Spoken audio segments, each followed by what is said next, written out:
practical when you've got something approaching 3.5 million visitors coming to New Zealand to make everyone who wants to drive sit a practical test. It's vastly more people sitting a test than we accommodate for in New Zealand. So education, getting information to them at the key points in their travel, and then getting the infrastructure rolled out around the country in the places we know they're going to be is the way to approach it. All right. Thank you, Simon. Simon Douglas. Bernard, I've got to ask you one thing. They haven't, of the 25 million, they've spent 4 million, so there's 21 million left potentially. That wouldn't actually go very far in terms of putting up wire barriers down the middle of roads, probably. No, but they obviously had plans to spend that money, and you could argue they should spend a lot more. And we asked Phil Twyford about that today, just before he went into Parliament, and he was very big on spending money on that engineering to improve road safety. So I suspect a lot more than 25 million is needed, and they better get on with it. Although, long run, hopefully, driverless cars will solve. Oh, you love those this problem. driverless cars. House prices going up again, but surprisingly, there is now an oversupply of houses on the fringes of Auckland and the west and south, and that means cheap buying. Does it also mean that people without much money have been enticed further and further out of town, to get it onto the property ladder? Oh, sweetie, that's been true for 40 years. Why do you think I live in West Auckland? Yeah, well, that's right.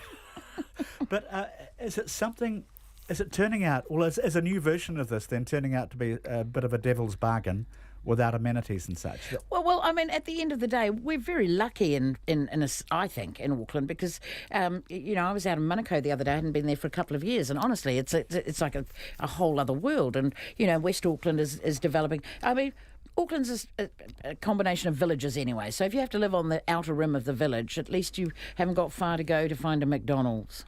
Yeah, no, never got far to go to find one of those. Bernard, what do you think is going to happen?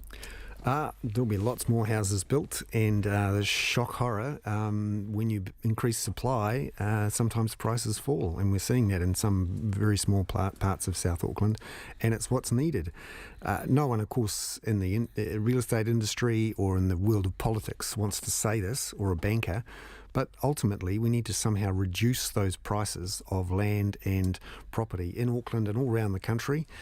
And I actually think it was a mistake for the Reserve Bank to relax those LVR restrictions a few weeks ago, because the numbers that came out today from Quotable Value show that prices are warming up again, and not just in Auckland but in other places. November's always a busy month because people are, it's spring and people are back into it. But I think people are being very complacent if they think that, house price inflation is beaten and that it's never going to come back again. We all thought that in 2012 and 2014, yet house prices are actually up 91% in Auckland since 2007, which was the previous peak. So they could rise another 100% if you had the right or wrong combination of factors going in there. And that's something people should think about before they just declare victory on house price inflation. Ella, prices could rise 100%. Let's hold off on selling for a while yet. Absolutely. I fear for my children. Quote Bernard Hickey. Bernard, thank you very much for being on the panel today. Bernard Hickey, the economic commentator, and Dr. Ella Henry, always a pleasure to see you. Kia ora to you both. Kia ora, and we'll see you all tomorrow. Thanks for your company, everybody. John Campbell on Checkpoint shortly.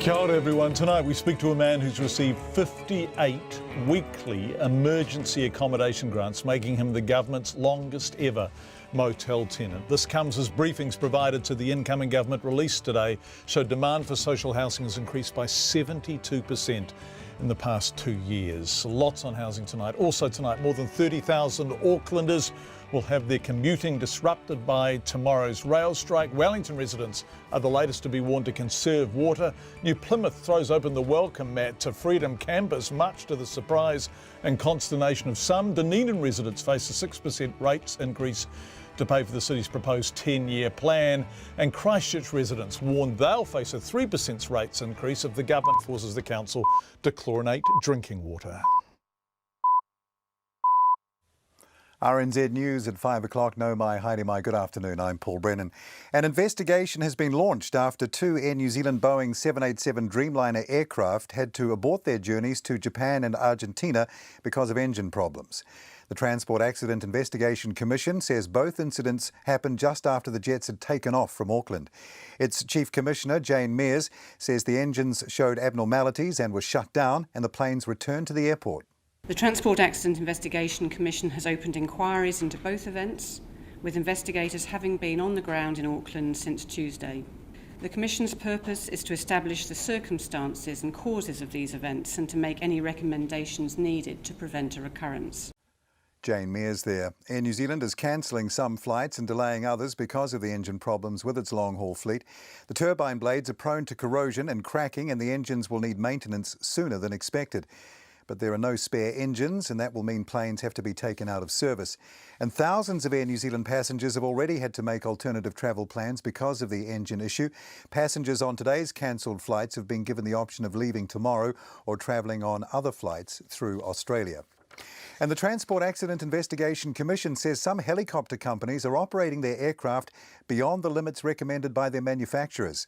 A report into a helicopter line crash near Wanaka in 2014 has found the aircraft, which was carrying skiers to a mountain ridge, had 30 kilograms too much weight on board. The Commission also says the crash that killed Auckland man Jerome Box and injured 6 others on Mount Alta shows a culture of pilots pushing their aircrafts to the limit. The CAA prosecuted the helicopter line over the crash. It pleaded guilty and will be sentenced in March. 150 households near Ohakia and Woodburn air bases may have contaminated drinking water. The Defence Force has found levels of soil and water contamination from the historic use of specialised firefighting foam. An Environment Ministry spokeswoman says only neighbouring properties that get their drinking water from bores are at risk. 90 properties near Woodburn and 60 properties near Ohakia are suspected of having potentially contaminated water. They've been sent letters and are being advised to use bottled water for drinking, cooking and brushing teeth. The Manawatu District Council believes the town water supplies in nearby Sanson and Bulls are safe. And a Christchurch City Councillor fears the government could force Christchurch to add chlorine to its drinking water. It sent letters to councils around the country yesterday asking if their drinking water met current standards. This followed a scathing report on Havelock North's water contamination that said up to 800,000 New Zealanders may be being supplied with unsafe water and demanding across-the-board chlorination. Councillor Vicky Buck is worried the government will accept the report's recommendations and force her council's hand. There is provision in the report for exceptions, and I think the thing that the people of Christchurch will be looking for is for Christchurch to be an exception because there is not a health risk. I hope that we get the chance to make that clear to the government. But yes, I think it's very fair to say we are concerned. Vicky Buck, she says, as well as being unnecessary, chlorination would be expensive. Demand for social housing has increased by 72% in the past 2 years. In a briefing to the Social Development Minister, the ministry lists pressures in the private rental market, population growth and decline in home ownership as key factors. It says in some areas the seasonal labour market also contributes to accommodation shortages. Māori households are overrepresented in social housing, making up 36% of tenants and 43% of the housing register. The briefing also says high accommodation costs have also led to a significant increase in the number of hardship grants.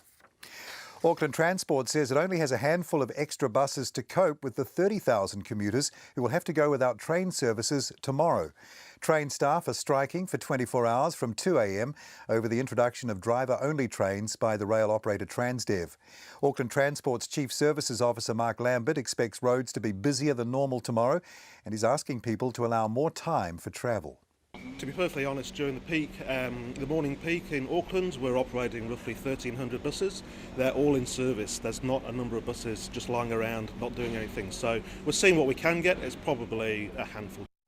Mark Lambert says normally more buses could have been sourced outside of Auckland, but that wasn't possible with only a day's notice of the industrial action.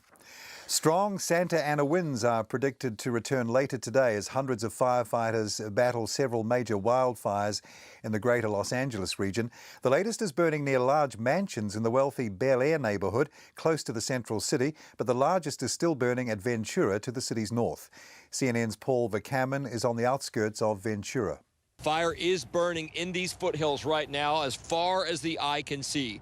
There are no significant population centers near here. There are some homes, by the way, on the other side of what is a major freeway, the 101, from this fire. They're very expensive beachfront homes, and one of the concerns is these fires can throw up all sorts of burning embers, and if they drop on a roof or so, it can touch off other fires. Paul Vercamen there reporting from Ventura. It's 5.5 minutes past 5. On to sport now. The New Zealand Breakers coach Paul Henare isn't worried about guard Kirk Penny's lack of form. The Australian Basketball League leaders host the Bullets in Auckland tonight after losing to the same side in Brisbane on Sunday. Penny went scoreless for the first time in his 174-game NBL career in that defeat. Over the last month, with the unfortunate passing of his father, had a couple of weeks out there. Then he comes back for 2 weeks and then he hurts his back. And then we have the fever break. So him personally has gone through some real disruptions over the last month. And again, it's just a matter of time. Shooters keep shooting. Eventually the numbers turn back around. Paul Henare. And the game tips off at 7:30 tonight. 5 English clubs are into the Champions League last 16 for the first time. Liverpool beat Spartak Moscow 7-0 to join Manchester United and City, Chelsea and Tottenham in the next round. Liverpool manager Jurgen Klopp was delighted with his team's performance. Tonight I'm proud. We could have done it already, but think what would have happened if the people wouldn't have seen this game tonight. So I said it before the game to the boys, we qualified for this final, so in the best way, and that's good. Jurgen Klopp. The draw is made on Monday. And the defending men's champion Artem Sitak has suffered a shock quarter-final exit at the New Zealand Tennis Championships in Auckland. The number 2 seed lost 7-5, 6-4 to 17-year-old Aucklander Maskin Sissom. That's the news. Trump sparks Mideast tensions. I don't know if Mr. Trump understands the consequences of his act. It's reckless. Poverty down but not out. Drove up this morning, 7:30. There was a queue of what looked like 80 metres long of people waiting for what I presume is emergency benefits, grants, food packages and Christmas presents for kids. Milk price drop. Fats You can go on a complete butter diet now. Well, if you're that desperate, then of course you can. Full fat programming. Guyon, Aspinall and Kim Hill Morning Report, weekdays from 6. Then on 9 to noon, legal academic and writer Mamari Stevens explores the threats facing our marae despite their importance in society. And after 10, the Haka soul artist Rob Ruha on music, mentorship and Moana. Join me, Lynn Freeman, in for Catherine Ryan after Morning Report on RNZ National. We're funded through New Zealand On Air. Here's the short forecast now, taking us through to midnight tomorrow, Friday. And for Northland, Coromandel and the Bay of Plenty, fine breaks with isolated showers tomorrow. Fine, warm summer weather for Auckland and Waikato. Waitomo to Whanganui, also Taumarunui, Taupo and Taihape, fine breaks, isolated afternoon and evening showers inland, some possibly heavy around central high country. Gisborne and Hawke's Bay, mostly fine. However, areas of cloud and isolated showers for Gisborne for the rest of today. Manawatu to Wellington and Wairarapa, also Nelson, Marlborough and Canterbury, fine. Areas of morning cloud tomorrow. Westland and Bulla, fine for the rest of today. Cloud increases tomorrow though. And expect a few showers around Westland with heavy rain in the ranges later. Otago and Southland, fine today. Apart from isolated showers about the ranges this evening. Cloud increases tomorrow. Scattered rain spreads north. Fiordland, a few showers, turning to rain overnight tonight. Heavy falls and thunderstorms tomorrow. And often cloudy at the Chatham Islands. It's coming up to 9 minutes past 5. Thanks so much, Paul Brennan. Water restrictions in lots of places around the country. We're going to look at that later tonight. In fact, it's a busy old checkpoint. We're going to begin, though, with housing tonight. Earlier this year, Checkpoint looked at social and emergency housing. We found the former was under severe stress and the latter was prohibitively expensive.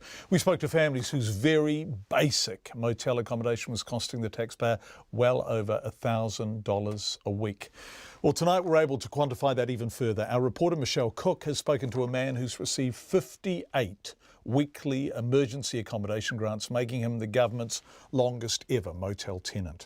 And briefings provided to the incoming government released today show demand for social housing has skyrocketed, up 72% in the past 2 years, and the housing shortage in Auckland has become significantly worse. That is the big picture stuff. Our reporter, political reporter May Heron, will be looking at that later in the program. But we begin with these striking examples.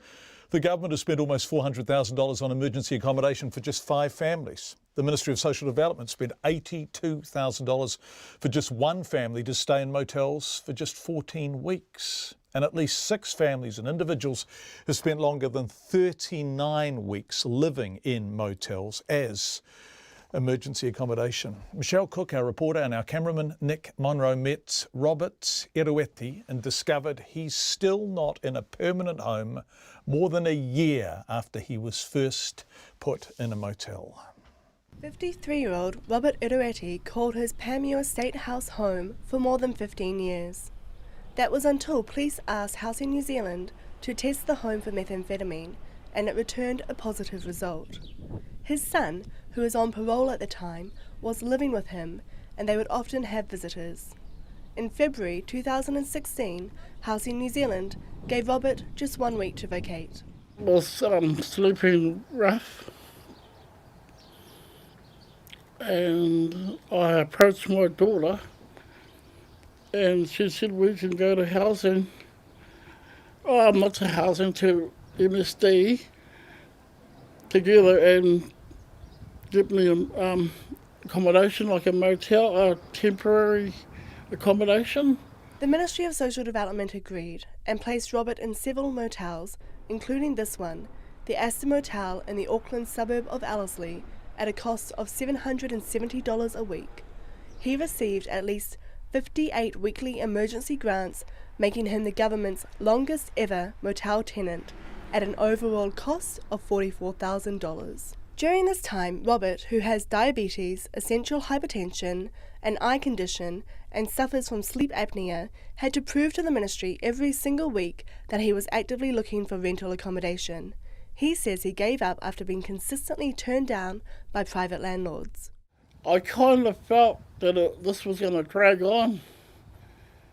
In my heart, I thought that they would never get her, or they would never help me. And I felt that they had forgotten about me. With nowhere else to go, Robert moved into a boarding house in October. It's just 5 doors down from the Astor Motel, but he says it's cramped, hot, and he doesn't have his own toilet. His doctor has written to the ministry saying his current accommodation isn't suitable for his health needs. I am sleeping at outside my daughter's yard, in a driveway, in a tent. His daughter and advocate, Casey McCarry, is a social worker, but Robert doesn't want to compromise her Housing New Zealand tenancy by moving into her house. It's been really, really hard.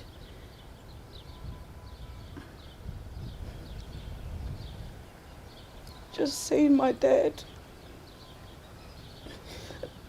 with such the health conditions that he does have, and knowing that he's such a humble man, that he's always felt like he's wanted to give up and just to let everything slide. He's that kind of person. And so for me, for this year, I've had to say to him, we're not going to give up. There's always going to be hope, and we're going to fight this to the end, because I believe that this is wrong. Robert's not the only one who has been evicted from their state home over methamphetamine. The traces found in his home exceeded the guidelines Housing New Zealand was using at the time, which were widely criticised for being too low. The Law Society has spoken out against the evictions, saying it is unusual someone would be held responsible for damage without establishing they were personally responsible. The Minister of Housing, Phil Twyford, says hundreds of tenants were evicted unnecessarily, and Robert's case is a textbook study on how the previous government's policy has had huge detrimental social and economic impacts. It's just untenable that Robert's been put through that kind of experience. I mean, one of the problems with the old policy was that there was no baseline testing of methamphetamine contamination. Putting aside the question of whether the standard was correct or not, people were being evicted because there was some often infinitesimal contamination investigation found, but there's no proof in most of these cases who was responsible for that, because there was no baseline testing done when a tenancy was at the beginning of the tenancy. So there are so many problems with it. We have to find a better approach. Would he have been evicted under your leadership? He would not have been evicted under the kind of policy approach that we are going to take. Will you in House New Zealand do anything to remedy his situation, to get him into a home? I've been alerted to his situation now, and we're going to look into it and see what we can do. The levels found in Robert's home indicate methamphetamine was smoked inside, but not manufactured. So it's been extremely stressful. It's been traumatising. Yeah, I reckon they should have given him another opportunity or another chance, because there was no proof that he was the user. And I know deep down in my heart that my dad, growing up, it's something really... I'm so proud, because I never grew up knowing my dad to ever do drugs and alcohol. So for me to see him being charged, to be evicted for that, really breaks my heart. Robert says he just wants a permanent home. Well, that'll mean a lot to me, then I could get on with my health and maybe later get employment and just be a better father and grandfather and a better person. The Ministry of Social Development told Checkpoint Robert is now in suitable, stable accommodation. But that's contrary to its own website, which states the boarding house is, quote, inadequate, and the ministry has since admitted it is only suitable as a short-term solution. His daughter says something has to change. I want the government to know that this has been such a traumatising experience for my dad. I want him to feel safe. I don't want him coming to my house saying that he doesn't feel safe, that he doesn't feel that the place that he's actually living in now, which is the boarding home, doesn't meet his medical needs. I don't want him to be sleeping out in a tent. Please, we just want him to have a home. Just how long Robert's home will be a boarding house or a tent is unknown. Robert's been back on the social housing register since March. Meanwhile, the government has spent more than $50 million putting people in motels, including $93,000 for one family to stay in an Auckland motel for 45 weeks. For Checkpoint, Michelle Cook. $93,000 for one family. That's emergency accommodation. Perhaps the reason why will be explained in a package from May here and later in the program. Demand for social housing has skyrocketed by 72% in the past 2 years. There's simply not enough of it. And the other figure that supports that is the housing shortage in Auckland has become worse. The city now short of 45,000 homes. We will be looking at the big picture later in the program. It's 18 minutes past 5. About 150 property owners near 2 Defence Force air bases are being asked to consent to water testing on their land to rule out contaminated groundwater. Now, the Defence Force has found levels of soil and water contamination from the historical use of specialised firefighting foam at Ohakea and Woodburn bases. 90 properties near Woodburn in the South Island, of course, and 60 properties near Ohakea in the north are suspected of having potentially contaminated water. The Environment Minister, David Parker, says Ohakea is the main focus. So far as we're aware, from the inquiries that have been made to date, it looks like the Ohakea base is the only place where it has a possible effect on groundwater that's being used for drinking water purposes. That's David Parker. He says he's not concerned about any possible legal action. I'm not especially worried by that. Whatever the rule of law is, the rule of law is. My focus at the moment is ensuring that we check whether the people that are drawing water from these bores that are close to Ohakea Air Base, that we check their water supplies to see whether they're safe. David Parker was asked when the government became aware of this issue. My understanding is that this was reported by the Ministry of Defence to the Minister in August this year. Whether there were earlier reports to ministers, I don't know. It's David Parker. We'd love to hear from you if you are in or near either of those air bases, Woodburn or Ohakea. Do get in touch. You can text us 2101 or you can email checkpoint@radionz.co.nz, and we are obviously happy to hear from you anonymously. Coming up on the program, Dunedin residents face a 6% increase to pay for the city's 10 proposed 10-year plan. It's a rates increase. Christchurch residents warned they'll face a 3% rates increase if the government forces the council to chlorinate drinking water, and much more between now and 6:30. Let's go to Southern California, which is having its worst fire season since records began. Much of the state is now at risk, with many thousands of people having fled their homes or been evacuated as a precaution as wildfires burst into life or change direction with shifting winds. As the fires are being fought, there's a growing sense that some of the property losses could have been avoided if homes hadn't been built in areas known to be high risk. A wet winter created ideal growing conditions. A dry summer turned young trees into kindling. The so-called Skirball fire broke out overnight, has burned through hundreds of hectares near the mansions of Bel Air, among them Rupert Murdoch's. The BBC's James Cook has this report on another tough day for the region's firefighters. No one can escape from nature, not even in Bel Air, one of the wealthiest suburbs on earth. All day there's been a battle to save homes here, and the owners have been rushing to grab what they can as they flee from their mansions. We built this house 13 years ago. Never seen anything like it. It's in God's and the firefighters' hands. And those heroes are being helped by much lighter winds for now. So with the potential winds, and the fires developing, those embers can fly a distance away, spot firing canyons below us. The media mogul Rupert Murdoch's vineyard property is one of those which is smouldering, but helicopters have been making good use of the lull in the weather. How's it looking? Good. Firefighters are now battling a blaze in one of the most exclusive neighborhoods in Los Angeles. We're surrounded by expensive homes, and this fire is likely to get worse when the winds pick up. It was in the beachside city of Ventura where the first wildfire exploded with terrifying speed, driven by ferocious desert winds whipping down the dusty canyons. And last night it jumped the main coastal motorway, causing terror for drivers. This is literally like 15 feet away from us right now. This is the cross. We're at the cross. Okay, hold on. We need to get out of here as soon as possible. That fire is right there. Only one thing could stop the blaze: the Pacific Ocean. This was how the fires looked from space, thick smoke streaming out to sea. It has barely rained here in LA for 6 months, and you can tell. Many scientists say climate change is driving more frequent and more destructive wildfires. For California, this is yet another grim wake-up call.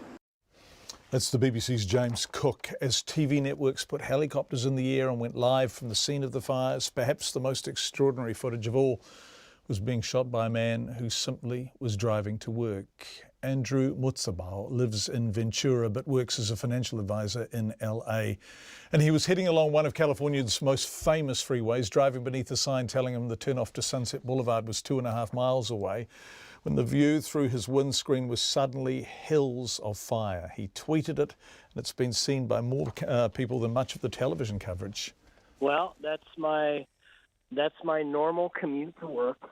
That's the 405 freeway south, just north of Los Angeles, and I came up a hill and I noticed a really big glow off to my left, and once I started to come down the hill, everybody slowed down to about 10 miles an hour, and then this gigantic fire just unfolded off to my left, and fortunately the wind was not really strong, so I wasn't concerned that the wind would be blowing the fire over onto my car, so I stayed as far as I could to the right and just happened to click my phone on and catch it.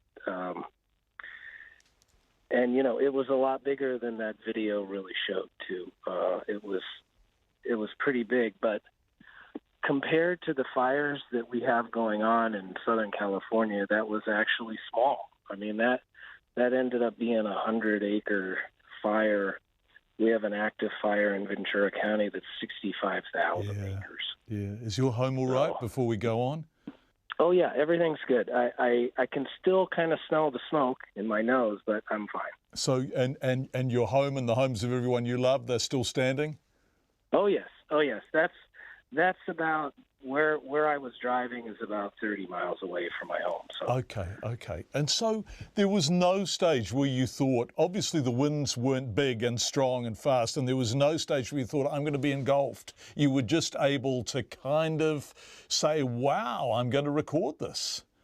Yeah, the fire looked pretty calm compared to some things that I'd seen with high winds. This looked relatively calm, and it was, again, clear on the other side of the freeway. This is a freeway that's 5 lanes each way, so and they had the northbound lanes were completely closed, and I saw some fire trucks over there. So I figured if it was really bad, the road would have been closed. Yeah, good call. I just kind of sneaked along there. 180,000 retweets, but by the time this goes to air, that will have doubled probably. They are incredible pictures, Andrew. Yeah, and you know what? Until today, no, I don't think anyone's ever read anything that I've tweeted in my life. So there you go. There's a message for us all there. Can I ask you a big metaphysical question about California and heat and water and fires and climate change? Sure. This is scary stuff in the long term, isn't it? I mean, at some stage, we're going to have to start thinking about where we live. Can we stay in some communities? Are they discussions you're having there now? Oh, absolutely. I mean, it seems like the past 3 or 4 years, the fires have just been burning almost continuously. And we were lucky enough to have a wet winter last winter, the winter of 16-17, but this winter, that was after 3 really dry winters. So you get a wet winter, and then all this brush just explodes with growth, and then once it dries out, you have the same problem again. And, you know, the entire state is running out of water. Our reservoirs are all, even after a wet winter, they're still at about 50% of what they should be. And we just don't get the snowpack that we need in the Sierras. And, yeah, it's going to be a problem long term because, you know, our population is still growing. Big issues for California to address, aren't they? Andrew's video has now been liked and retweeted more than 750,000 times. 27 and a bit past 5. Thousands of Air New Zealand passengers have had their travel plans disrupted with its long-haul fleet. An investigation has been launched after 2 Air New Zealand Boeing 787 Dreamliners had to abort their flights, one to Japan, one to Argentina because of engine problems. Both incidents happened just after takeoff from Auckland. Air New Zealand declined to be interviewed by Checkpoint. Aviation commentator Peter Clark joins us now instead. Hi, Peter. Nice to talk to you as always. What's the problem here? What's going on? There is a recognised problem with the Trent 1000s from Rolls-Royce. Early build engines, they've got a known corrosion and a fan blade problem. But if the airlines kept it in check and monitored the situation, they were to continue flying, and a repair was underway from Sorry, Rolls-Royce. Peter, can I interrupt? So this is the engine we are talking about, and it's a Rolls-Royce engine? That is correct. It's a Trent 1000. It's a Rolls-Royce engine specifically designed for this aircraft, and the early build engines are having the problems. Okay, so this is not being seen for the first time with Air New Zealand. It has been seen elsewhere before? Yeah, ANA have identified this problem early on, and they have had the early delivered aircraft with these engines, and they've identified it. So what we've got now is a situation that these early build engines need the front fan blades replaced and fixed, and Rolls-Royce are underway with that, but for Air New Zealand to have 2 failures of their fan blades, and I think they've indicated that they may have had some other problems, and 4 aircraft have been affected. So 4 different Dreamliners, okay, and you don't want your flights to Japan and Argentina to take off and come back. How serious is this? Clearly, if the planes are returning to the airports they've left from, it's really serious. Well, it is very serious. An aircraft is designed to operate on one engine, and it is capable of maintaining a flight. But you would return, you would go to your nearest point in that flight if you have damaged fan blades. But Air New Zealand, I'm led to believe, will start juggling engines, moving them onto other aircraft and get down to possibly 2 out of the air. And I'm led to believe they will bring in charters and they will bring in aircraft to backfill. So I think after 3 or 4 days, once they sort this out, they will have available aircraft, and I think things will get back to normal and you will travel possibly on other aircraft for your destinations. It's a super busy time of the year, of course. Once the problem's been diagnosed and given that Rolls-Royce knows what's going on, how long does it take to fix? I guess there is a queue, is there, for the repairs?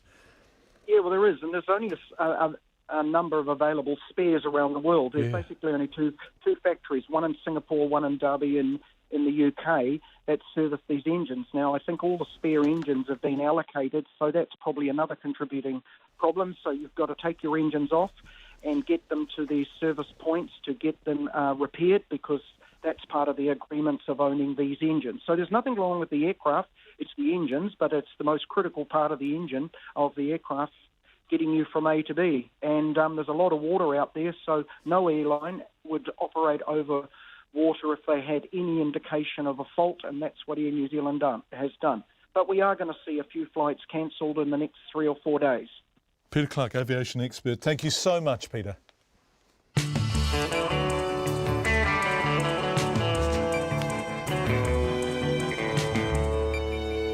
Coming up on Checkpoint, the big picture around the social and emergency housing crisis. Nona is wandering in to sit beside me in the Auckland studio. More than 30,000 Auckland commuter travel plans will be derailed tomorrow in a 24-hour strike, which won't worry Nona because she walks to work. Wellington residents are the latest to be warned to conserve water. Lots of water conservation instructions coming from around the country. New Plymouth has thrown out the welcome mat to freedom campers. And not everyone is pleased about that. All of that coming up. But with the time approaching 28 minutes to 6, here is Paul Brennan in Wellington with the headlines. Thank you, John. As you've just been hearing, thousands of passengers have had to make alternative travel plans after Air New Zealand cancelled some flights and delayed others because of engine problems with its long-haul fleet.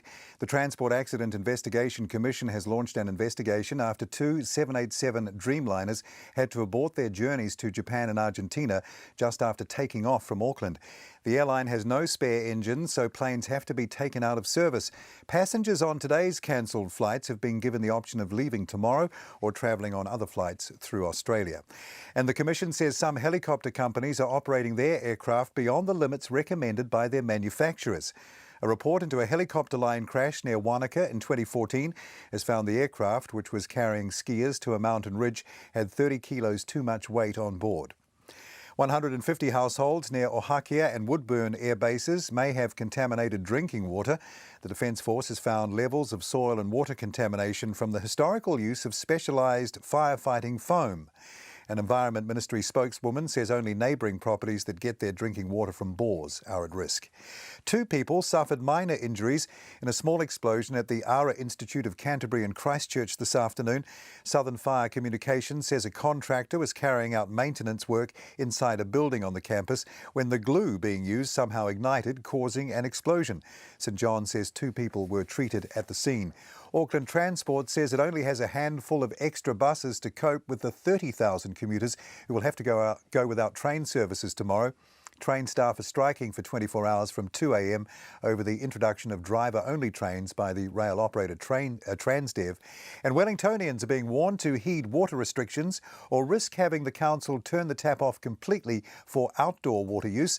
A sprinkler ban has been in place in Wellington for a week, but usage continues to outstrip supply. Those are the headlines. Our next news, sport and weather update will be at 6. Which is 26 minutes away. Thanks so much, Paul Brennan. Let's turn to business news now with Nona Peltier. Fonterra has cut its farm gate milk price forecast. Why, Nona? Well, it's actually, they're saying it's a prudent step, mostly because the whole milk powder price has dropped about 10% over a very short period of time with the past 3 months. So, has there been a bit of volatility in this? Yeah, of course. It's dairy prices. There is always some volatility because, of course, there's weather, which is part of it. Europe production has been gearing up. there's more supply, that even though there had been a bit of a downturn here in New Zealand because of weather, other markets in the world have picked that up, and so the prices mostly they rose a little bit at the last auction, but not quite enough. It was just a modest gain. And so I guess we just can't count on those butter prices making the way. Yeah. So they reduced their farm gate milk price forecast for the season to $6.40. That's per kilogram of milk solids. That's a 35-cent drop. And that's pretty much in line with the rest of the forecast. The ASB had been forecasting $6.50. They're still holding there. So there's some upside potential. You never know. Okay. Smith City retailers. What are they?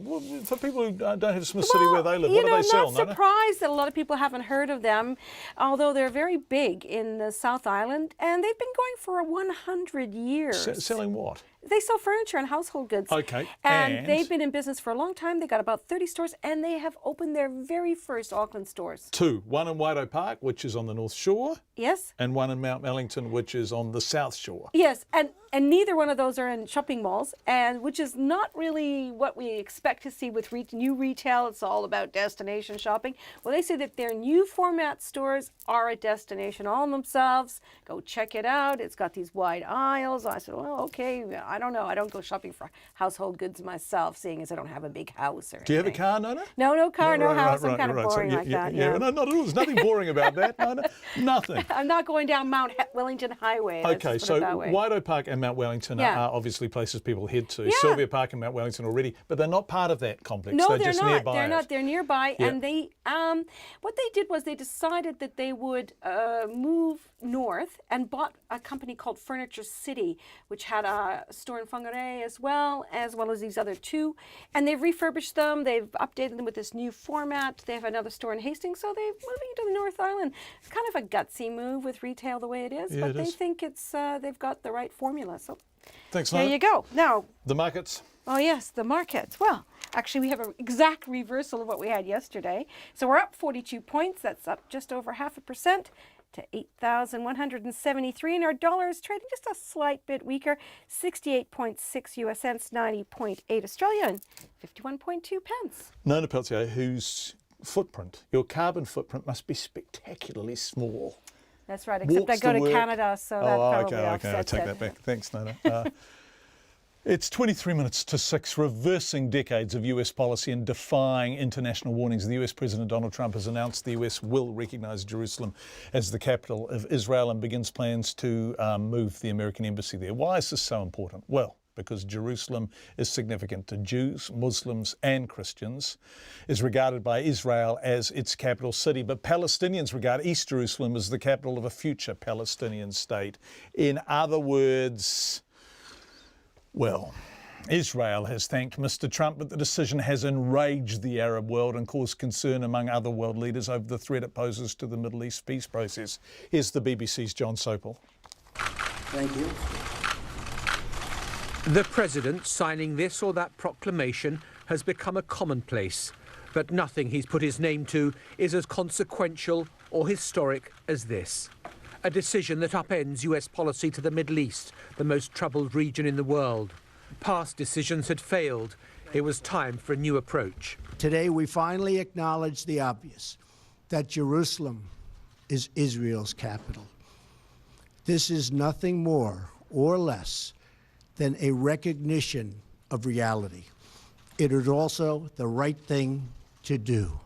It's something that has to be done.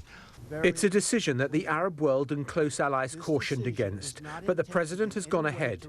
And so he stressed his commitment to peace, whether via a two-state solution or any other solution. We want an agreement that is a great deal for the Israelis and a great deal for the Palestinians. We are not taking a position of any final status issues, including the specific boundaries of the Israeli sovereignty in Jerusalem or the resolution of contested borders. Demonstrations so far have been relatively low-key, but US citizens have been warned not to go to the West Bank or the Old City in Jerusalem. The President well aware of the reaction this speech might provoke. So today we call for calm, for moderation, and for the voices of tolerance to prevail over the purveyors of hate. Our children should inherit our love, not our conflicts. There's been a fierce international backlash to what the president is proposing, even though Donald Trump insists it's just accepting what is present-day reality. So far, the Arab world, NATO, the Pope, the UN, Russia and Turkey have spoken out against the move. The White House is on a charm offensive, but so far the only country that's been charmed is Israel. And on Jerusalem's ancient walls, a very modern projection of Israeli sentiment tonight. This is a historic day. We're profoundly grateful for the president for his courageous and just decision to recognize Jerusalem as the capital of Israel and to prepare for the opening of the U.S. Embassy here. This decision reflects the president's commitment to an ancient but enduring truth, to fulfilling his promises, and to advancing peace. 6 months ago, the Palestinian leader hosted Donald Trump on his Middle East tour. That early optimism replaced by disappointment today. Jerusalem is a Palestinian city, Christian, Muslim, Jewish also, and it is the capital of the state of Palestine forever. Jerusalem, a city 6,000 miles and 2 continents away from the US, was the subject of an unusual campaign pledge from Donald Trump to a very narrow constituency, to move the US Embassy from Tel Aviv to Jerusalem and recognise the ancient city as Israel's capital. But in keeping that promise, he seems to have made his other goal of advancing Middle East peace a whole lot more complicated. That's the BBC's John Sopel. The UN Security Council will meet tomorrow at the request of 8 member states after that decision by US President Donald Trump. Let's head to Dunedin now, where the City Council is proposing to kickstart a bold waterfront plan by spending $20 million on a landmark footbridge. You may remember the bridge was part of a design released by Architecture Van Brandenburg a few weeks ago. Its centrepiece, a cockle-shaped cultural centre. The option is just one of the proposals in the Council's draft 10-year plan released today. We always get lots of feedback on this and it is very welcome. If fully adopted, the plan would meet a rates rise next year of 6.9%, debt rise and property sold, all to invest in what the Council says is a great small city. Here's our Otago Southern reporter, Ian Telfer. The waterfront vision's been the talk of this town and well beyond. And the connection to the city, the Van Brandenburg footbridge, now valued at $20 million, is seen as the catalyst. A strong backer, Ian Taylor from Animation Research, says he's delighted the council might fund the crucial first step. We need to give developers a really solid sign from the city that not only will we support this, we're going to use this to unlock it. We're serious. And I think that is an incredible signal to be getting from any city council. But the bridge is just one element in an $850 million infrastructure plan over the next 10 years. After paying off the city's stadium, town hall and water treatment facility, the council's chief executive, Sue Bidrose, says Dunedin must be willing to invest again. We've had 6 years of not spending very much at all, tightening our belts, getting ourselves in order, gearing up to be able to deliver and not make mistakes, get things right in the city. When we did all of that, we pushed all of the new build stuff out 5-6 years, and this draft has got all of those things in that we've been talking about for years. The spending ideas include big improvements to South Dunedin and Mosgill's drainage and $60 million for a central city upgrade. But it would mean a jump in rates next year of 6.9%, a debt increase of $68 million over the next decade, and selling off a similar amount of council-owned property. Dr Bidrose says the city faces some big decisions. You know, as Christchurch comes online, we want to make sure that all of our young people don't up ships and camp off to Christchurch because it's pretty and flash. The city needs to feel, you know, like a good place to live. It needs to feel like a good place for people to bring their businesses. So those things matter. That's the kind of stuff councillors will be talking about. Dr Bidrose says this is just the beginning of the process, the staff proposals for what could happen if the community wants it all. Already, one councillor's not convinced. Councillor Lee Vandervis says raising rates by almost 7% is wrong. If we continue to keep poorly returning companies and we keep subsidising things the way we are, then yes, the rates will have to go up. But I believe it's all unnecessary and not for the long-term good of the city. Lee Vandervis says infrastructure should be the focus, with restrained spending elsewhere. He likes the waterfront design, but says it's not worth the money. We can only seize that opportunity if we get our financial house in order and don't keep spending money on what I consider to be frivolities. City councillors will debate the plans for 3 days next week, starting on Monday. I o te pōti, mō te hōtaka o te ahi, ko Ian Telfer aho. And people in Dunedin, we would love to hear from you, of course. Let's head north from Dunedin to Christchurch, where residents there could face a 3% rates increase if the government forces the council to chlorinate its drinking water. Letters were sent to councils around the country yesterday asking if their drinking water met current standards. That follows, of course, a scathing Stage 2 of the Havelock North Water Report released yesterday that said around 800,000 New Zealanders were being supplied with unsafe or potentially unsafe water. But as Conan Young reports, the council says rates would have to increase to foot a $100 million bill. Christchurch has by far the largest population of people drinking untreated water of any main centre in the country, about 340,000 people.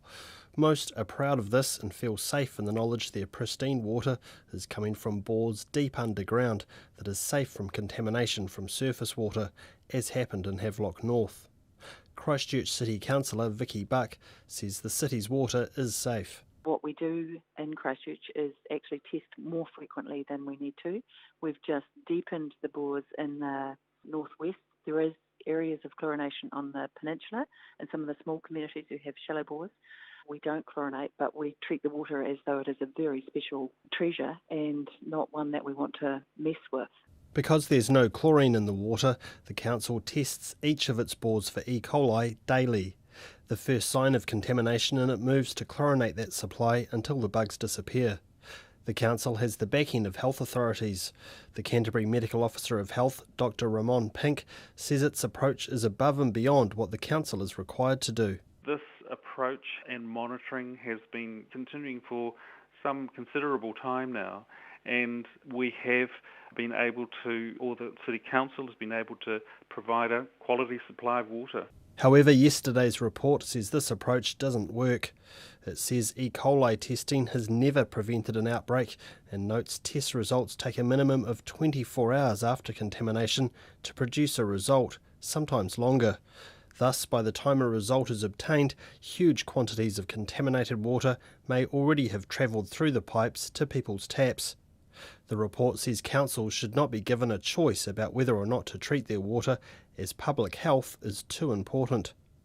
Vicky Buck is worried the government will accept the report's recommendations and force her council's hand. There is provision in the report for exceptions, and I think the thing that the people of Christchurch will be looking for is for Christchurch to be an exception because there is not a health risk.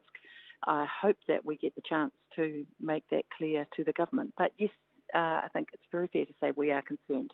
She says as well as being unnecessary, chlorination would be expensive. The cost of doing this, which I suspect nobody in Christchurch wants to have happen, is about $100 million in capital. That's about an extra 2% on your rates, and then about another $5 million in terms of operational expenditure per year, which is about another 1% on your rates.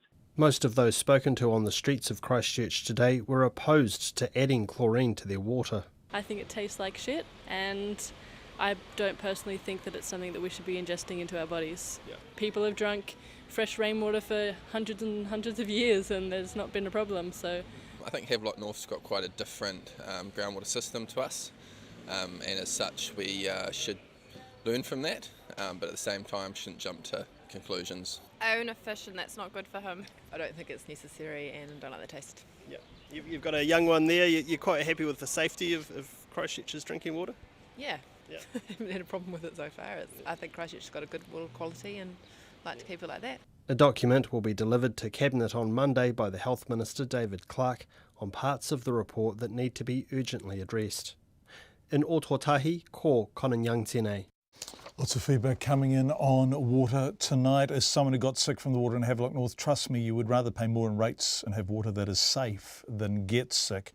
We'd all rather have clean, safe water, but that doesn't seem to be an option anymore. I think the national government has a lot to answer for. Lots of you still reacting to what we learnt about water safety and water standards in New Zealand from those reports yesterday and on the programme last night. It's 10.5 to 6. Child poverty has dropped slightly with the previous government's benefit increases, receiving some of the credit for that, but 80,000 children are still living in severe poverty. The latest Child Poverty Monitor report shows that 12%, or 135,000 children, are living in material hardship, down from 14% last year. But community advocates say big changes are needed if the goal of wiping out child poverty altogether is to be achieved, or even go close to being achieved. Our reporter Eva Corlett went along to the Auckland City Mission, where people are already queuing up for help ahead of Christmas. Why have you come here today? So I could get some extra food for me and my daughter to survive. Alana Takimoana is a 22-year-old sole parent with a 5-year-old who finds Christmas tough. It's really hard for beneficiaries when they only get a certain income around about this time, and their kids just go into stores and they cause a big fuss because they want this and that, and they can't afford it, so they go for the cheaper version, which is the exact same thing, but the kids don't want that. Ms Takimoana lives in Glen Innes and has just started a part-time job in a kitchen. Before that, she had to rely on cash converters, family and the sole parent's benefit. Her daughter would often go without breakfast and lunch. Ms Takimoana had to move into a rental that required a $2,000 bond when her family's situation became violent. She says work and income promised she would have $200 a week in her pocket after the bond was paid for. They dropped it to $20 a week. Like, how is a parent supposed to survive off $20 a week? You know what I mean? And it's like really hard. After fighting that decision, Ms Takimoana is now left with $60 a week once rent and bond money has been deducted. When her prepaid power runs out, Ms Takimoana stays with her sister until the next payday rolls around. The City Mission is trying to address the struggles people like Ms Takimoana face. A set of bumblebee wings that look delightful. Auckland City Mission's General Manager Helen Robinson is taking me through the present room. These books, board games and bears may be the only gifts a child gets this Christmas. The sadness and the joy for people working in this room is that reality that they get to put presents together, and it's wonderful that there are some presents put together, and the sadness that we feel that people are in a position of needing to rely on this. Thousands of people are expected to come through the mission doors in the next 3 weeks. Upstairs, a small room is packed with people who are working to eliminate child poverty. City Missioner Chris Farrelly begins the meeting acknowledging the queue of mostly mothers and children outside the mission. To some of you had to navigate through some people getting up here this morning, and I don't apologise for that. I don't apologise for what's on the streets here. I apologise for the fact that those people have to go through such a humiliating, dehumanising process, standing there in the glare of Hobson Street since midnight, to come in for such a small thing. We are desperately searching for another way to do this. The Child Monitor report paints a grim tale of hardship for many New Zealand children. 290,000 children are living in households on low incomes, and up to 135,000 children lack basic items. The numbers are slightly lower than in 2016. Children's Commissioner Andrew Beecroft puts that partly down to a strong economy and the work of many NGOs.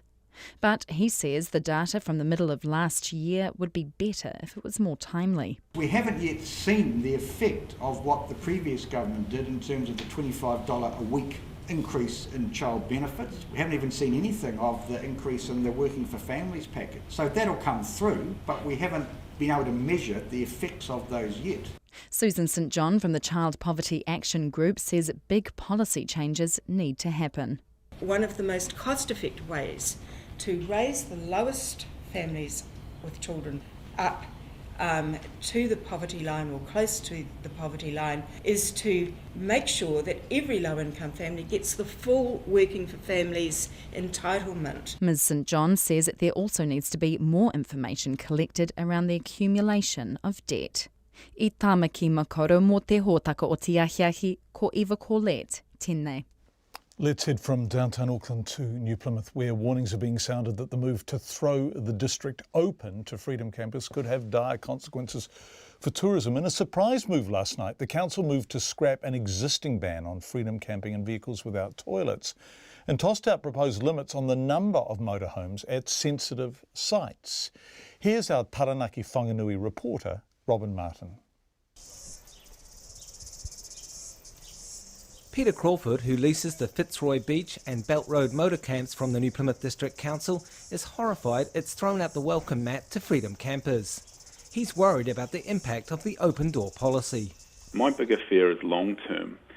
Once our country and sort of our region has been laid out and explored and overrun, sort of used and disposed of, longer term, will people want to come back, and will the residents want them back?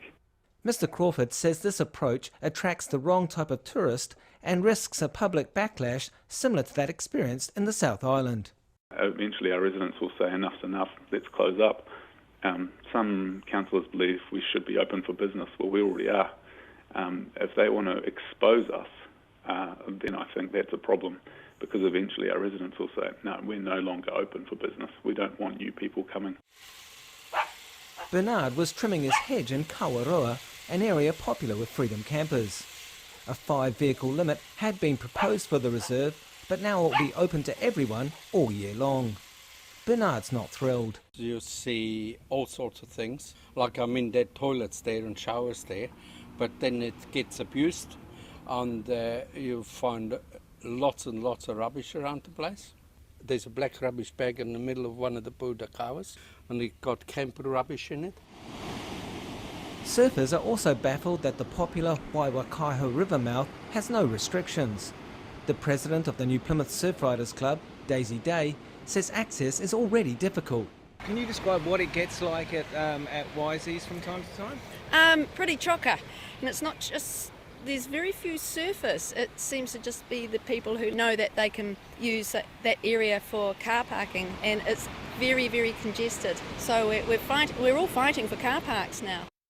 Warren and Jean Davis from Tauranga endured a sleepless night in their caravan at Waiwakaiho, and they won't be going back. Yeah, we believe the council have definitely made the wrong decision. There was a car next door to ours last night. They were obviously smoking dope because I could smell it really sweet. I had a headache. Didn't get to sleep till gone 4 o'clock. So, sorry, that's wrong. Councillor Sean Beesick, who drafted the new freedom camping bylaw, says it's about preserving the Kiwi lifestyle for everyone. It's also for our local people that if they want to go down and sleep in their vehicle and catch a surf or a fish the following morning or whitebait or whatever, they can do that. So it's not making what they're doing illegal, which we've done for many years anyway. Down at the beach, French freedom camper Shirley Sebaron is happy about the move. That's very good because we don't have a self-contained, so we always look for park, and it's not very easy to sleep everywhere. So yeah, that's a good news for us travellers, because New Zealand is very expensive. So. But Britain, Adam Heeson, understands why people might want to ban freedom campers. To be honest, people are taking advantage of the situation over here a lot. I mean, we see campers all the time without kind of not looking after the environment, so people that are non-self-contained just pouring stuff into the bushes and all sorts, and I can see why laws need to be introduced with it, really. The new bylaw only permits 3-day stays and includes restrictions at 3 busy beaches during the peak season, which can now be enforced through fines. It will be reviewed early in the new year. Ina mutu mo te hōtaka o te ahihahi, ko Robin Martin aho. Thank you, Robin. It's just over a minute away from News at 6 with Paul Brennan. Lots of feedback coming in tonight. Hi, John. This is about Michelle Cook's story at the top of the program. Hi, John. Interesting to know if MSD or Housing New Zealand did a meth test or a test for meth before Robert took the tenancy. If not, there would have been no grounds to evict him. Great reports, showing, not telling at its best, says John Rowe. Thank you, John. Lovely to hear from you. Motel owners must be creaming it with MSD housing people in motels. So MSD is a cash cow. Yes, if you were listening to our coverage some months ago, I visited one family that was being charged $1,300 a week. Obviously, the taxpayer was paying it to stay in motel accommodation that was basic at best. In fact, it wasn't even really basic. Dunedin, well, some people say it's wonderful, and there's a lovely email from Carolyn I'm just trying to find, but I'm multitasking, I'm talking and I'm looking for things simultaneously. Men will know that that's very difficult. Carolyn Smith says, yes, yes, yes, let's do this, Dunedin, the whole thing, not just the bridge. But that was an email, now I'm going to a text. Those muscles are idiotic, too literal, and a sophomoric design concept. The Sydney Opera House is not a clam. Thank you for your feedback. RNZ News at 6. Good evening, I'm Paul Brennan. Thousands of Air New Zealand passengers affected by plane engine issues have been offered refunds or put on other flights on a different day after their flights were delayed or cancelled. 2 flights using Boeing 787 Dreamliner planes have had to return to Auckland this week after reporting problems with their Rolls-Royce engines. An official safety investigation is underway. As Giles Beckford reports, the airline is having to ground some planes while repairs are made. Air New Zealand's Dreamliners seem to be affected by the same problem with the Rolls-Royce engines that have grounded fleets in Japan and Thailand over the past couple of years. The turbine blades are prone to corrosion and cracking, and the engines will need maintenance sooner than expected. But there are no spare engines, and that will mean planes having to be taken out of service. Air New Zealand has cancelled some services to Australia, Japan and the United States over the next few days, and there are delays of up to 9 hours on other long-haul services, as it scrambles to find replacement planes to fill the gaps. This is Giles Beckford. Passengers on today's cancelled flight to Perth have been given the option of leaving tomorrow or travel on other flights through Australia. 19 international flights are affected through to Sunday. The Transport Accident Investigation Commission says some helicopter companies are operating their aircraft beyond the limits recommended by their manufacturers. A report into a helicopter line crash near Wanaka in 2014 has found the aircraft, which was carrying skiers to a mountain ridge, had 30 kilograms too much weight on board. But the Chief Commissioner, Jane Mears, raised another issue. Some New Zealand helicopter pilots may have a culture of operating their aircraft beyond the manufacturer's published and placarded limits, with the possibility that such a culture has become normalised, and we have made a recommendation to the CAA to address this issue. Jane Mears there. The CAA prosecuted the helicopter line over the crash. It pleaded guilty and will be sentenced next March. People living near Ohakia and Woodburn defence bases are being told not to drink their tap water for at least a month while it's tested for contamination. The Defence Force has found levels of soil and water contamination from the chemicals in a specialised firefighting foam, which is no longer used. The Environment Ministry started door knocking today, but cannot be sure how many people are affected. Its Deputy Secretary Vicky Connor says they're visiting 150 buildings near the bases. We've had teams out on the ground. We expect that will go on for the next couple of days until they've managed to make contact with everybody. So if we get tests sort of in this week, next week, we'll get them through. They'll take about 4 weeks to process. So we should have the results back around about mid-January. Vicky Connor says people in the affected areas are being advised to use bottled water for drinking, cooking and brushing teeth. Demand for social housing has increased by 72% in the past 2 years. In a briefing to the Social Development Minister, the Ministry lists pressures in the private rental market, population growth and decline in home ownership as key factors. Here's our political reporter May Heron. The Housing Minister, Phil Twyford, says the government inherited a mess and the briefings revealed a massive scale of unmet demand. The briefings also revealed Auckland's housing shortage has steadily become worse over the past 9 years, and the city is now short of 45,000 homes. In the past year, only around half the number of homes needed annually have been built. The previous Housing Minister, Nick Smith, insists National had been building houses as fast as it could, and says the new government is trying to paint the picture as bad as possible. From Parliament, May Heron. A wind-whipped wildfire has raged into a wealthy Southern California neighbourhood, destroying at least 6 homes, threatening hundreds more, and scorching a building at a winery owned by Rupert Murdoch. The so-called Skirball fire is the latest in a rash of blazes fueled by hot, dry Santa Ana winds. It has burned about 60 hectares near large estates in the Bel Air neighbourhood of Los Angeles. The flames also forced the closure of the San Diego freeway in both directions. The Dunedin City Council has unveiled what it's calling an ambitious decade of investment for a great small city. The council's $850 million draft 10-year plan includes major projects on flood drainage for South Dunedin and Mosgiel, a central city upgrade and a $20 million footbridge to kickstart waterfront development. If adopted, rates would rise 6.9% next year, and over the next decade, debt would rise and some assets sold. The council's chief executive, Sue Bidrose, says the city must be willing to invest in itself. We've had 6 years of not spending very much at all, tightening our belts, getting ourselves in order. When we did all of that, we pushed all of the new build stuff out 5-6 years, and this draft has got all of those things in that we've been talking about for years. Sue Bidrose says Dunedin needs to spend to keep itself attractive to young people as Christchurch is rebuilt. It's just after 6:05. On to sport now. The Russian President Vladimir Putin says they will not prevent their athletes from competing at next year's Winter Olympics if they want to. The IOC has banned Russia from the Pyeongchang Games for unprecedented systematic manipulation of the anti-doping system. Some Russians will be able to compete as neutrals if they have a doping-free background, and Mr. Putin told state television there would be no blockade on their athletes. The Black Caps batsman Henry Nicholls says losing their captain will hurt the West Indies cricket team. The tourists will be without Jason Holder for the second test in Hamilton after he was suspended because of a slow over rate in the first test in Wellington. I guess any time you lose your captain, it's going to be a different dynamic for them, but they're a very proud team, proud nation, and I guess saw on their England tour after they lost the first test at Lord's the way they can bounce back, so we'll be fully prepared for that. Henry Nicholls, and the second test starts on Saturday. Meanwhile, administrators for Australia's Women's Big Bash League want to make the T20 cricket tournament the world's best women's sport. The competition starts this weekend, and Cricket Australia head of Big Bash, Kim McConney, says they have the ingredients to achieve their lofty goal. And Swimming Australia has appointed former High Performance Sport New Zealand boss Alex Baumann in the new role of High Performance Chief Strategist. That's the news. Tonight on Nights, bioengineering to mimic the work leaves do during photosynthesis.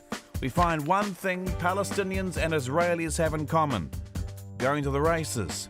This week's cultural ambassador James Brown celebrates the poetry of a couple of young Americans, and our changing world meets a few tawiki, Fiordland-crested penguins. They live in the forest. I hope they're handling the heat okay.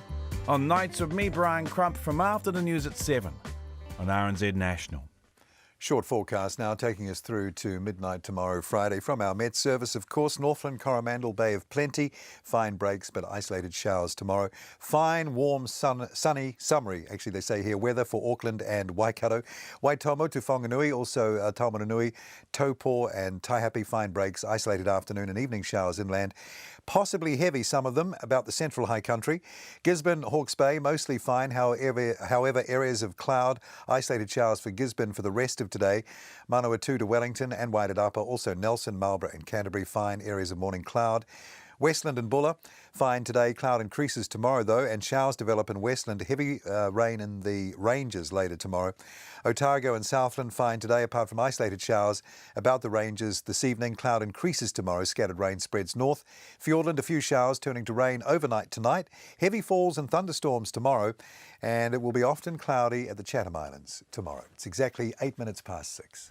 Thanks so much, Paul Brennan, filling in for Katrina Batten tonight. We appreciate it. We began Checkpoint this evening by looking at examples of the housing crisis. Michelle Cook introduced us to a man who had received 58 weekly emergency accommodation grants, 58 of them, making them the country's longest ever, government's longest ever motel tenant. Well, the issue is demand for social housing. It has skyrocketed by 72% in the past 2 years. There just isn't enough of it. hence the emergency housing costs. The housing shortage in Auckland has also become worse, with the country's largest city now short of 45,000 homes. The figures are contained in briefings to the incoming government. They paint a picture of a sector that is struggling with the lack of supply, increase in population and pressures in the private rental market. Our political reporter May Heron has more. The Housing Minister, Phil Twyford, says the previous government was in full-scale denial. We've inherited a mess. And he says there's no quick fix. This is a social and economic disaster for the country. It is quite complex, there's a lot of layers to it, and it's going to require bold reform on a number of fronts sustained over a number of years. In a briefing to the Social Development Minister, the ministry lists pressures in the private rental market, population growth and decline in home ownership as key factors to a sharp increase of demand for social housing. It's jumped 27% in the last year, and looking back to the past 2 years, it's increased by 72%. Phil Twyford says the situation is worrying. There's a massive level of unmet demand that we see in the fact that the government's been spending $100,000 a day on motels. The huge demand for emergency and transitional housing, and the blowout in the State House waiting list. However, the previous Social Development Minister, Paula Bennett, says that waiting list blowout is because her government made it easier to get on the register by shifting it from Housing New Zealand. I'd always been very, very concerned about what before then I used to refer to as the hidden wait list. So people that either weren't on it because they didn't feel comfortable going to HNZ, or they just couldn't get on the list, and so we loosened that up on purpose so that we had a true account. According to the briefings, Auckland's housing shortage has steadily become worse over the past 9 years, and the city is now short by 45,000 homes. In the past year, only around half the number of homes needed annually have been built. The previous Housing Minister, Nick Smith, insists his government had been building houses as fast as it could. I think you've got a new government that is trying to make it look as bad as possible to try and be an apologist for the fact that they will not meet the sort of growth rates that National was able to achieve. Other alarming statistics in the briefings include the high number of Māori, who are well overrepresented in social housing. Māori make up 36% of tenants and 43% of the housing register. The briefing also said high accommodation costs led to a significant increase in the number of hardship grants. It said around 130,000 children lived in households that reported a major problem with heating the home and keeping it warm in winter. From Parliament for Checkpoint, May Heron. The travel plans of more than 30,000 Auckland commuters will be derailed tomorrow as trains come to a halt because of a 24-hour strike. Rail staff will strike from 2 a.m. tomorrow in protest at plans to introduce driver-only trains. Our reporter Tom Furley went to Britomart at the bottom of central Auckland to see how passengers are preparing for the disruption. For people like graphic artist Jeff Fitzpatrick, the pre-Christmas end-of-week strike couldn't be coming at a more inconvenient time. Yeah, it's annoying because I was meant to have after-work drinks, our last one of the year, and I have to drive now, so I can't. So where do you normally train in from? From Henderson. While some commuters said they'd be able to work from home, Hannah Thompson doesn't have that luxury. I'm a hairdresser, so it's a really busy time of year for us, so I have to come to work because there's clients relying on me to be there, so I just have to make my way in somehow. The strike comes amid a long-running dispute between the union and train operator Transdev, which wants to move to driver-only trains, getting rid of on-train staff. Rail and Maritime Transport Union organiser John Kerr says that would cut around 200 jobs, but safety is his main concern. The idea that the locomotive engineer or driver is able to drive that train with all the challenges that provides and be responsible for the safety and security of up to 1,000 people is just ludicrous. I guess the parallel you can draw is that would you get on a long-haul flight that had no flight attendants on board? Of course you wouldn't. However, Mr Kerr isn't ruling out calling off the strike action if an agreement is reached. The managing director of Transdev, Michelle Ladra, says he's asked the union back to the table but hasn't had a response. He's disappointed by what he calls a premature strike. We're still working with the NZ Transport Agency through the safety case, making sure that what we are trying to implement will actually work. We've invited the union to work with us to see what we're actually testing and trialling so that they know and we're fully transparent about what's happening. We have not finished it yet. It's a highly regulated process, very rigorous. We're halfway through and they're already calling this strike. So it's just not right, in my opinion. Transdev says driver-only trains have been successfully used in Melbourne, Hong Kong and London. Auckland Transport is urging people to work from home if they can, or make alternative arrangements. Its Chief Transport Services Officer Mark Lambert says because of the late notice there won't be a replacement bus service. To be perfectly honest, during the peak, the morning peak in Auckland, we're operating roughly 1,300 buses. They're all in service. There's not a number of buses just lying around not doing anything. So we're seeing what we can get. It's probably a handful. And that means passengers like Alicia Goodall will have to find another way to get around tomorrow. Hopefully dropped off, or I'll have to try and find a bus or figure something out. I mean, is there much around where you live in terms of bus stops and that sort of thing? I don't know, I've never had to catch a bus around there before. I've always trained, so I'll have to figure it out. In Auckland for Checkpoint, Tom Furley. We were in Christchurch earlier talking about water, but the fact is water restrictions are in place in parts of Northland, Waikato, Wairarapa, Taranaki, Hawke's Bay, Manawatu, Canterbury, West Coast, Otago and Southland. May have been quicker just to list the areas they're not in place. And now Wellington residents are being warned to heed water restrictions now or face tougher measures in the coming weeks. The region's unusually long spell of sunny weather, you can't beat Wellington on a good day, and they've had lots in a row, has forced Wellington Water to dip into its storage lakes 2 months earlier than usual. 2 months. Ruth Hill reports. Usually summer arrives in Wellington and no one really notices. But this year, it's more than just a date on the calendar. A sprinkler ban has been in place for a week, but some people may have missed the saturation advertising because usage continues to outstrip supply. According to Wellington Water's zone meters, the worst offenders are the leafy suburbs of Eastbourne, Linden, Churton Park and Seashun.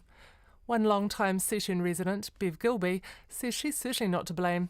She's taken the water shortage to heart and isn't even using her hose on her thirsty garden. Well, it's the lawn. It's just, it used to be a beautiful green lawn and they used to mow it for me every 2.5 weeks. But you can't mow it. There's nothing to mow now. It's just gone.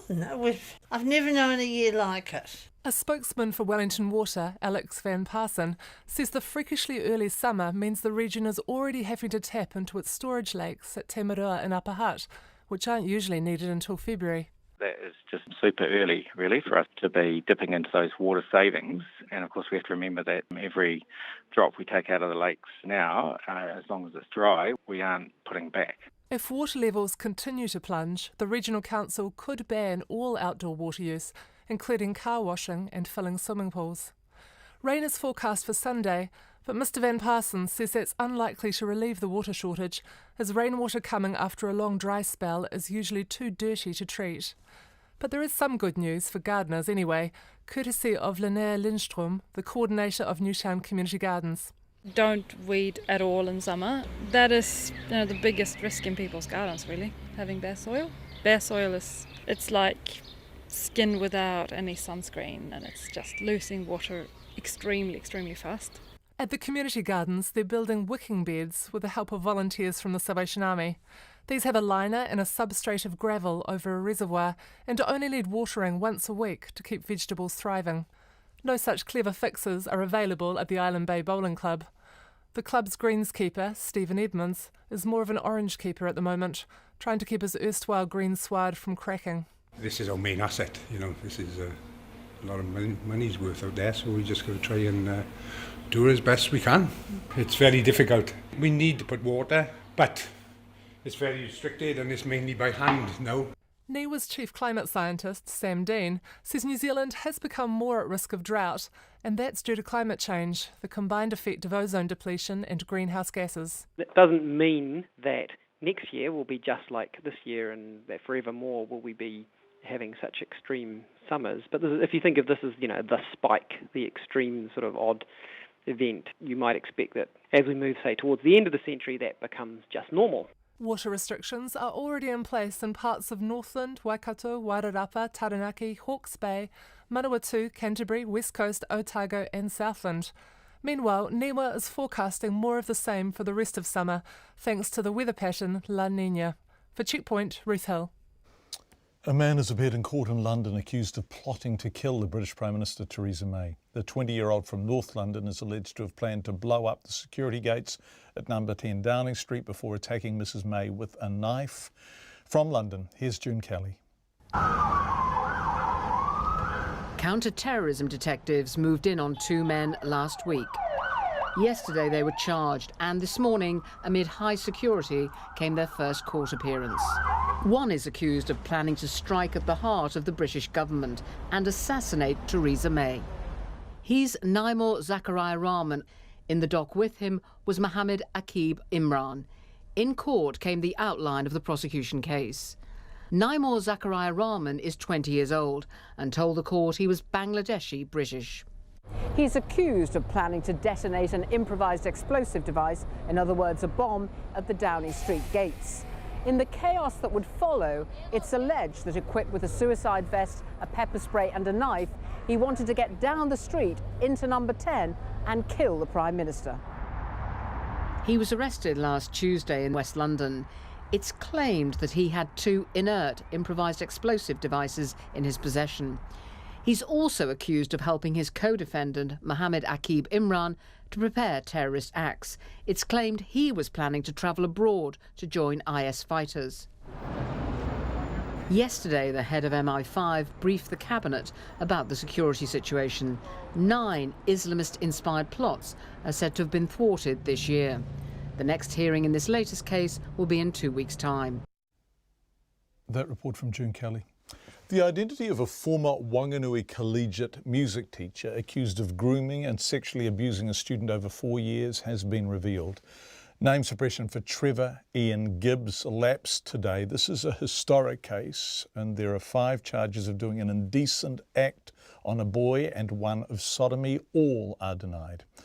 Gibbs is on trial at the Manukau District Court, where lawyers for the Crown and Defence gave their closing addresses today. Our Auckland Court reporter Edward Gay was there for them, and he told me the Crown described it as a simple case. The Crown prosecutor, Jasper Rhodes, said it basically comes down to whether or not the jurors believe the complainant, or has he made up vicious lies. And Mr Rhodes said if it was lies, then it would be a huge coincidence, given that Mr Gibbs has admitted sexually offending against 2 other students in a similar way. And Mr Rhodes said the complainant gave truthful and compelling evidence. He was able to describe rooms, the doors to the rooms, even the door handles. And he said that Mr Gibbs chose the places where the abuse would take place, behind locked doors, in the attic space above his office, and even in the rooms behind the chapel, where anyone approaching would have had to have opened noisy doors and therefore give themselves away. He said the complainant didn't tell anyone at the time because he had no one to turn to, and he had actually waited until very recently, when both his parents had died, before coming forward to police. Right, so the Crown says it's simple, that it's straightforward. The defence, obviously for Mr Gibbs, say, nope, it ain't. It's complex and it's tricky. It is. Annabelle Maxwell-Scott says the case's historical nature meant that some witnesses had died, others had to rely on their memory, stretching back decades. She said the world at the time of this alleged offending was a different place back then. That when the sex abuse is said to have happened, there were no mobile phones, no computers, and even being homosexual was illegal. And she said for Mr Gibbs to have carried out this abuse, he would have risked everything. He was putting everything on the line, his job, his career, everything. And she said the complainant had said he had tried to break the relationship off, but he had kept going back to Mr Gibbs for music lessons, and even went on out-of-town trips with the family. And Ms Maxwell-Scott also addressed her client's previous offending, and she said the risk was that the jurors would think because he'd done it before, he had done it again, but she encouraged them to give her client a fair trial, saying he deserved a fair trial. Now, tomorrow the jurors will hear Judge Richard McElroy sum up the case before they retire to consider their verdicts. Edward Gay talking to us earlier, 6:23. People living near Ohakia and Woodburn defence bases are being told not to drink their tap water for at least a month while it's tested for contamination. We heard from David Parker on this earlier. The Defence Forces found levels of soil and water contamination from the chemicals found in a specialised firefighting foam, which is no longer used. The Environment Ministry started door knocking today, but cannot be sure how many people are or are not affected. The Ministry's Deputy Secretary, Vicky Connor, spoke to our reporter Kate Pereira Garcia. We're looking at about 60 properties around Ohakia Base and about 90 around the Woodburn area. Now, as I understand it, these are only people who get their drinking water from bores? Yeah, that's right. We're out there talking to residents of properties that neighbour Ohakia and Woodburn and finding out primarily if they are using, they're tapping private bores sourced from groundwater in the first instance, and if they are, then we're looking to test that water. So we've been out starting from today. So we got in contact with residents through a letter this morning, and then we've had teams out on the ground knocking on doors and talking to people today, and we expect that will go on for the next couple of days until they've managed to make contact with everybody. So if we get tests sort of in this week, next week, we'll get them through. They'll take about 4 weeks to process. So we should have the results back around about mid-January. What are the risks for people in these areas? So that we're taking a really precautionary approach here, and the health officials have assured us that there's no immediate health risk. But what we don't know is what the long-term health effects are, if any at all. So the potential risk comes from ingesting this particular compound, and a lot of it over time. So what we're saying to people is for things like showering or doing their laundry, that's all fine. But for things like cooking or drinking or cleaning teeth or anything where you've got a potential to ingest it, until we've tested the water, until we're sure, it makes sense to limit your exposure and use the bottled water that's being offered. Is there any risk from other firefighting areas, you know, like the actual fire service and around fire stations or anywhere they might have done training? So the issue has come to light through the Defence Force, but there are other organisations that would have used firefighting foam for these liquid fuel fires, and we'll be out there and talking to those. So airports and oil refineries. We have spoken to Fire and Emergency New Zealand. They confirm that they don't use this foam anymore, and they are looking into their own sites where they may have used it in the past. Would it be places where it was potentially used just once for a big fire, say, or would it only be places where there was training and continuous use that would be a concern? It is certainly areas where there has been repeated use of this foam that we think the issues will arise. The Defence Force had first tested at these two bases in 2015. Why the lag between that first testing and, I guess, the announcement today? Since then, they've been building a picture of what's going on here. So they've had to sort of build the picture of what levels are concerning, how this chemical may have moved through the land. And over time, this testing has revealed that these compounds may have gone out beyond the base size. Vicky O'Connor speaking to our reporter Kate Pereira Garcia. We've got a bit of a treat just to end the program with tonight because they're about to vote on marriage equality in the Australian Parliament. It's going to be passed, of course. And we have on the phone with us now Tim Wilson, who is a Liberal MP, and we ran this on Checkpoint the other night. He proposed to his long-term partner Patrick Bolger as he spoke on the issue of marriage equality. Tim, are you there? I am. Yes. You made it more than a few people. I know you made Patrick cry, and I know you had a bit of a cry yourself, but you made more than a few people cry in New Zealand too. Ryan Patrick Bolger. Sorry, I'm being like the celebrant and saying his middle name. Tim, what's this mean? Sorry, What's this mean? When Parliament votes for marriage equality shortly, what will it mean to you? Well, it'll mean an enormous amount because for the first time, many Australians will be full citizens of their nation. It'll be a time where they'll be able to come together and make commitments of mutual responsibility to their loved ones. It will be the end of hundreds of years of stigma and marginalisation, and we've got two amendments that are being debated, and then we're shortly going to vote finally on the bill. Yeah, some of the amendments have been a bit eccentric. What's been going on there? Oh, there are people who are concerned about, worst case scenarios and concerned about religious freedom. A lot of them are based on misunderstandings of what's happened in other countries or unique issues around domestic law, frankly, a lot of them are not very well drafted, and so they're all getting beaten. But everybody has a right to express their opinion and put forward ideas. When are you and Ryan getting married? Don't know, early next year probably. And I've just been focused on today. Yeah, absolutely. And I know you've got to get into the house, and by golly, it's important that you're there for your vote. But one final question. What has it been like living in a society where men and women can get married, but you have been in love with someone and you have shown a long-term commitment to each other, and it is a very successful relationship, and you have been denied the right, the opportunity, the simple human experience of marriage? I love my country. I think it is a great nation. The political class has dragged behind the public significantly on this issue. The trade-off is, frankly, it's very exciting to be able to be here and to be a part of it, and particularly to be a member of Parliament that is going to be part of delivering it. So there are good things are worth fighting for, and it's nice to have a cause to fight for that you believe in. Well, we hope you have a long and happy life together. I know you have to go and vote. Just ask you one thing. Come and have your honeymoon in New Zealand, you and Ryan. Well, it may very well be down south in Queenstown. Oh, well, yeah, it's a beautiful part of the world. Thank you. Tim Wilson, Liberal MP, who made that beautiful speech and proposed to his long-term partner, Ryan Bolger, at the end of it, just off to vote in the Australian Parliament. They have the numbers. There's been some amendments holding things up, but it will happen tonight. The world is changing, ladies and gentlemen. But some things don't change. It's 6:30 and it's time for Checkpoint to end. We'll be back tomorrow night at 5. Thank you for being with us. Headlines now at 6:30. Thousands of passengers are affected by engine problems in Air New Zealand's long-haul fleet. Some helicopter companies are operating their aircraft beyond the limits recommended by their manufacturers. People living near Ohakia and Woodburn air bases are being told not to drink their tap water while it's tested for contamination from an old firefighting foam.